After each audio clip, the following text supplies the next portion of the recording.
Hi everyone, the channel Easy Lecture welcomes you. In this video we are going to discuss about Laplace transform. To speak about Laplace transform, we have considered a problem which was asked in Anna University semester examination, and the problem is to find the Laplace transform of e power minus a modulus of t. Okay, in the same question there was in the same question paper there was another question with respect to Fourier transform. It was to find the Fourier transform of e power minus a modulus of t. So from this we can understand that the exponential signals are very standard signals and very important signals. Having knowledge in exponential signals helps us to solve the problems related to transformation very easily, because a lot of questions are asked in the examination related to exponential signals. Okay, like e power a of t, e power minus a of t, e power a t, e power a modulus of t, e power minus a modulus of t. So there are a lot of exponential signals asked here. Okay, and in this video we are going to discuss why we go for a Laplace transform, what are its significance, what are the differences between Laplace transform and Fourier transform, and also we are going to speak slightly about Z transform. Okay, so these are the things that we are going to discuss in this video, and we are also going to find the Laplace transform of e power minus a modulus of t. We are going to find the region of convergence. We are going to analyze whether Fourier transform exists or not. So these are the things that we are going to find in this video. Okay, before going for further discussion, subscribe my channel Easy Lecture. Now let us go for further discussion. The question here asked is, find the Laplace transform of x of t equal to e power minus a modulus of t provided a greater than 0 and its associated region of convergence, and indicate whether Fourier transform x of j omega exists or not. Okay, so here the question was asked under the subject code EZ8352 for the subject signals and system in regulation 2017 during November-December 2018 examination of Anna University. Okay, so here while we speak about Laplace transform, why do we go for Laplace transform, and what does a Laplace transform do? Okay, here when we speak about Fourier transform, we said Fourier transform converts a time domain signal into frequency domain signal, and only if a signal is represented in frequency domain we will be able to analyze lot of information from that signal, and it will be very easy for us to protect the signal, to safely transmit the signal from transmitter to receiver. So for these reasons we are analyzing the signal, and if it is represented in frequency domain, then the analysis becomes very easy. So this is what we saw about Fourier transform, and why do we go for Fourier transform? The answer is very simple.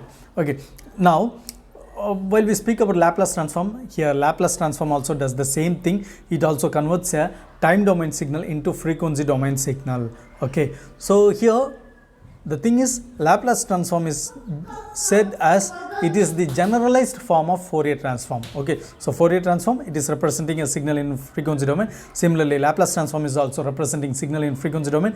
Laplace transform is the generalized form of frequency domain. Here Laplace transform, we call that domain as S domain, and S domain, here we have complex frequency, that is sigma plus j omega. It is a complex plane. S plane is a complex plane. Okay, whereas Fourier transform, it is a angular frequency. The signal is represented in angular frequency. Okay, not in a complex frequency. Okay, so these are the differences between and similarities between Laplace transform and Fourier transform. Now to speak about Z transform, here Laplace transform, we can apply Laplace transform only to a continuous signal. We cannot apply Laplace transform to a discrete signal. For discrete signal we have another transform that is called as Z transform. So what a Laplace transform does for continuous signal, the same thing Z transform does for a discrete signal. There a signal is converted into frequency domain, and there the frequency domain is Z domain, Z domain. Okay, so these are the differences and similarities between Fourier transform, Laplace transform and Z transform. And for a discrete signal we do not apply Fourier transform, instead we apply discrete Fourier transform. Again, even if we apply discrete Fourier transform, in time domain the signal is in discrete nature. Okay, is discrete in nature, whereas after conversion into frequency domain, again the signal is in continuous nature.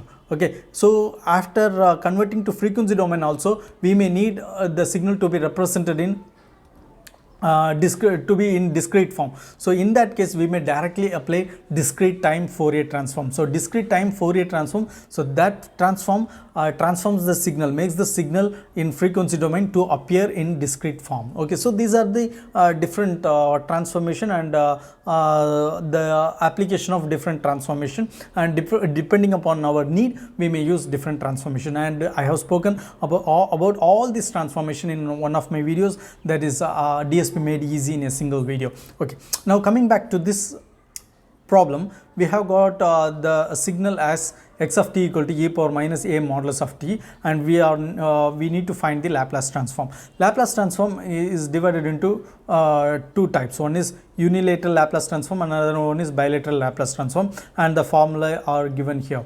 Okay, for unilateral Laplace transform, the formula is x of s is equal to integration 0 to infinity x of t e power minus st dt. For bilateral Laplace transform, the formula is x of s is equal to integration minus infinity to infinity x of t e power minus st dt.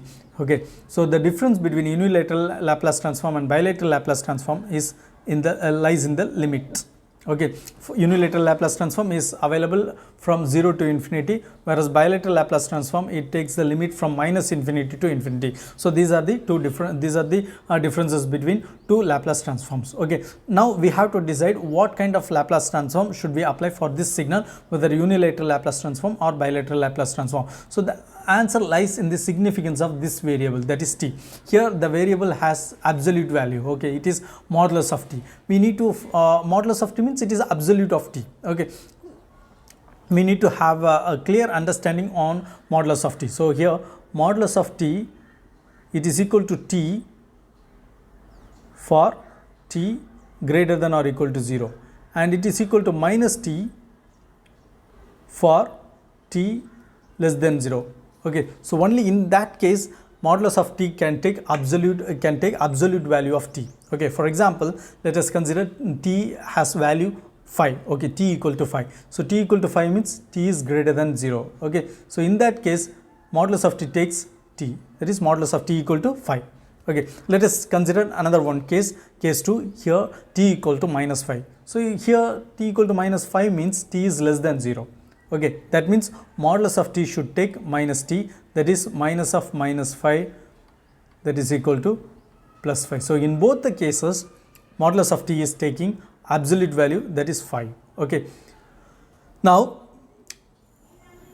modulus of t has two limits. Okay, one is t less than 0 and another one is t greater than or equal to 0. Okay, so it has got two limits. So for this reason, this question, okay, this x of t equal to e power minus a modulus of t, we need to apply bilateral Laplace transform to find the Laplace transform. We have to apply this formula. Okay, so integration minus infinity to infinity x of t e power minus st dt, bilateral Laplace transform. We are going to break the limit. In the next step we are going to break the limit into two parts. One is from minus infinity to 0, another one is from 0 to infinity. Okay, so here we are breaking the integration into two parts. One is from minus infinity to 0, another one is from 0 to infinity. From minus infinity to 0, modulus of t takes the form minus t.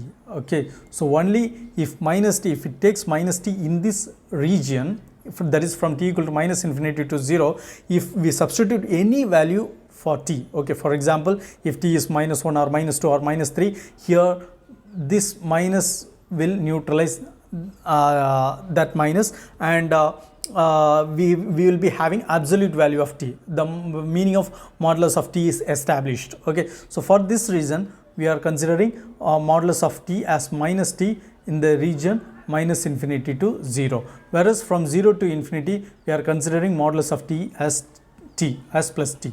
Okay, so here x of s is equal to integration minus infinity to 0 e power minus a into minus t, modulus of t is minus t, then from the formula we are writing e power minus st dt, plus integration 0 to infinity e power minus a into modulus of t is t, and from formula we can write e power minus st into dt.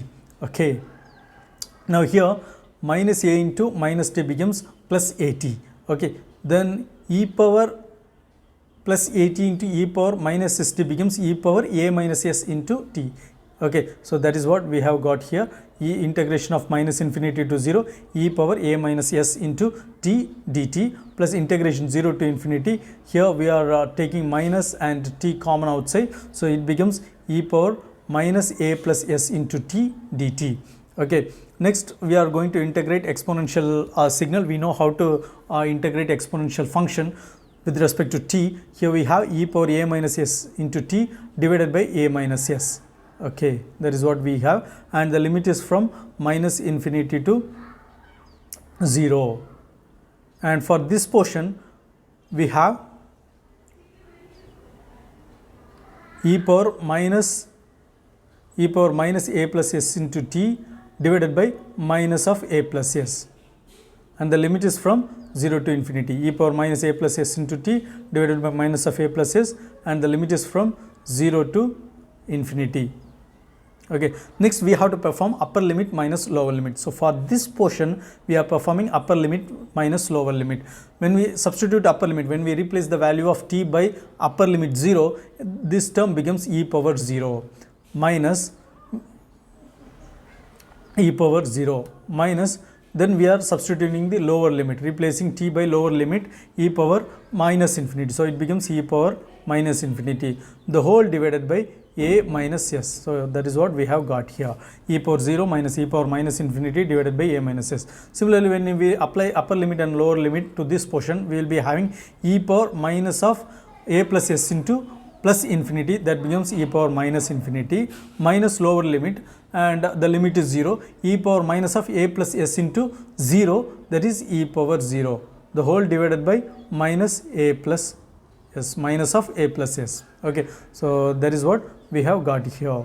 Okay, now e power 0 is 1, e power minus infinity is 0, because e power minus infinity can be written as 1 divided by e power infinity, that is equal to 1 divided by infinity, that is equal to 0. Okay, so for this reason e power minus infinity becomes 0. So we have 1 minus 0 divided by a minus s plus e power minus infinity is 0 minus e power 0 is 1 divided by minus of a plus s. Okay, and this negative sign is neutralized by this negative sign. So we will be having 1 divided by a minus s divided by 1 divided by a plus s. Okay, so this is what we have here, 1 divided by a minus s plus 1 divided by a plus s. So finally we have found the Laplace transform. Okay, then again we can solve this by taking LCM, and here the importance is given to the variable s. Okay, so it will be good if we write s as the first term. Okay, so a plus s can be written as s plus a. So here 1 divided by a plus s can be written as 1 divided by s plus a. Similarly, 1 divided by a minus s can be written as 1 divided by minus of s minus a. Okay, so 1 divided by a minus s can be written as 1 divided by minus of s minus a. Okay, and this negative sign we have written here, and s minus a has come here. Okay, now we have got 1 divided by s plus a minus 1 divided by s minus a. So when we take LCM, it becomes s minus a minus s minus a, the whole divided by s plus a into s minus a, that is s square minus a square, and s minus s, they are getting cancelled. We have minus a minus a s minus 2a. So finally the Laplace transform is minus 2a divided by s square minus a square. So we have found the Laplace transform of e power minus a modulus of t. Next we have to find the region of convergence. So to find the region of convergence, we have to take the term which is previous to the term that we have applied the limit. So here in all these steps, here this is the term to which we have applied the limits. We have to consider the term previous to this term. So that is this term, we have to consider this term. So now in this term we have not applied any limit. Okay, now let us consider the first part of this equation. So this is the first part of this equation. Okay, and the region of convergence is, we have to find the region which gives the which gives some finite value to the entire term. Okay, so here it should not become infinite, it should not be any infinite value, it should be any, it should some finite value. That means it should tend to 0. Okay, so only then we can say that is that the equation is converging, the term is converging. The term is converging if it takes this particular value. Okay, if t takes this particular value, then the entire term converges, it becomes 0. Okay, so that we can make that kind of conclusion. So here we need to find the particular values, value of s and a, so that this term is converging. Okay, so here when we speak about the first term, that is this term, we have e power a minus s into t, e power a minus s into t in the numerator, and the limit is from minus infinity to 0. Okay, so here if it becomes e power infinity, then e power infinity is equal to infinity, that means it is diverging. Okay, so to converge, e power something should become 0. Okay, and here e power something, we have to focus on that. Okay, so e power something should become 0 means, so e power it should become minus infinity. E power minus infinity is 0, we know. So how to make this portion e power a minus s into t as 0? So here when we substitute minus infinity for e power a minus s into t to become 0, this a minus s should be greater than 0.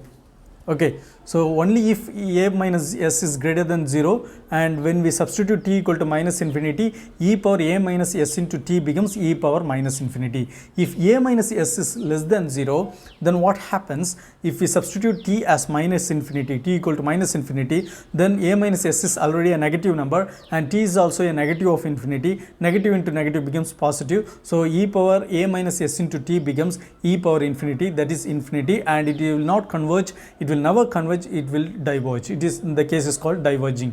Okay, so here a minus, if a minus s is greater than 0, then this term is converging. Similarly, for this term we have e power minus of a plus s into t, and the limit of t is from infinity to 0.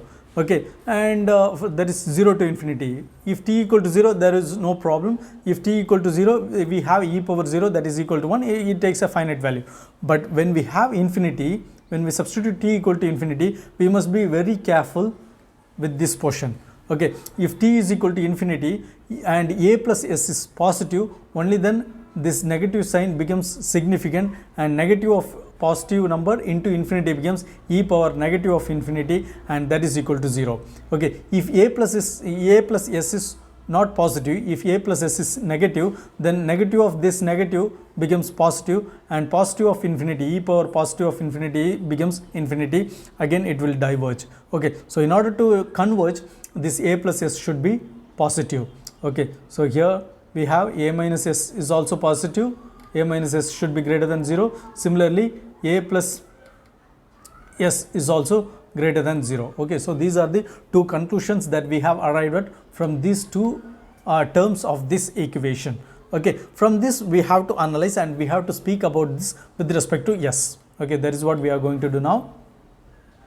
Okay, so we have understood that a minus s should be greater than 0. Similarly, a plus s should be greater than 0, and when we take s to the opposite side, we will be getting the answer as the term as a should be greater than s, and when we take s to the opposite side, we will be getting a should be greater than minus s. So here negative becomes positive when we bring it to opposite side, here this positive becomes negative when we bring it to opposite side. So we have got a greater than s and a should be greater than minus s, right? And here we have to speak with respect to s. So if a is greater than s, which implies s should be less than a. Similarly, if a is greater than minus s, which means minus s is less than a. Again, when we interchange the sign, it says here, when we interchange the sign, minus s is less than a, that means s should be greater than minus a. So we are interchanging this sign. Okay, so s should be less than a, and also s should be greater than minus a. Okay, and here, as I mentioned already, S is a S plane. It is a complex plane. It has both real value and imaginary value, whereas a is a real value, a is a real number, and in the question it is given as a is greater than 0. Okay, it is a real value, so we cannot compare S directly, but it is sufficient to compare the real value of S with the real value of a. So a is already a real number. Okay, so it is sufficient to compare real value of S with the real number a. So real part of S should be greater than, should be less than a. Similarly, real part of S should be greater than minus a. So these are the two conclusions that we are making, and these are the thing mentioned here is the region of convergence. So let us plot in the graph. So here this is S plane.